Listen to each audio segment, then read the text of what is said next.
ദൈവം സഹായിച്ച് ഈ ട്രെയിനിൽ മലയാളികൾ ആരുമില്ല. This is our day 1 of Nepal series. Train കയറിയ കാര്യമോ ബാക്കി ഒന്നും ഞാൻ പറയുന്നത് വെറുതെ അതിനോട് പറഞ്ഞ കാര്യം തന്നെ വീണ്ടും പറയണം. എൻ്റെത് 15,000-ന് താഴെയാണ് ബഡ്ജറ്റ് ആയതുകൊണ്ട് തന്നെ എനിക്ക് എല്ലാം ചുരുക്കേണ്ടിയാണ്. അതുകൊണ്ട് തന്നെ 2 ദിവസത്തെ ട്രെയിൻ യാത്രയ്ക്ക് ഞാൻ ബ്രെഡ് കഴിക്കാന്ന് വിചാരിച്ചു. ടോട്ടൽ എക്സ്പെൻസ് 170 വിത്ത് ചായ.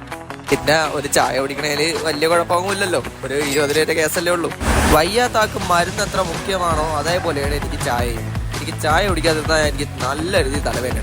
ആ റിസ്ക് എടുക്കാൻ വയ്യാത്തത് കൊണ്ട് തന്നെയാണ് ഞാൻ രാവിലെ ചായ കുടിച്ചത്. അത് കഴിഞ്ഞ് ഒന്ന് ബാത്റൂമിൽ പോകാന്ന് വിചാരിച്ചു.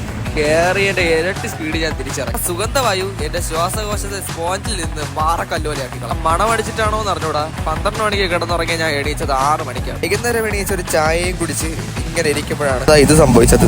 ഒരു കൈകൊട്ടിന്റെ ശബ്ദം. ഒന്നും നോക്കിയില്ല, കമന്ന് ഫോണും തിരിച്ച് കിടന്നങ്ങ് ഉറങ്ങി. പിന്നെയാണ് ഞാൻ റിയലൈസ് ചെയ്തത് ഇതിന്റെ ഓപ്പോസിറ്റ് ഇരുന്ന ഈ കുരുപ്പിന്റെ കയ്യടിയായിരുന്നത്. സോ അപ്പൊ ഇത്രയേ ഉള്ളൂ. വീഡിയോ ഇഷ്ടപ്പെട്ടെങ്കിൽ ഫോളോ ചെയ്യുക, സബ്സ്ക്രൈബ് ചെയ്യുക. Bye bye.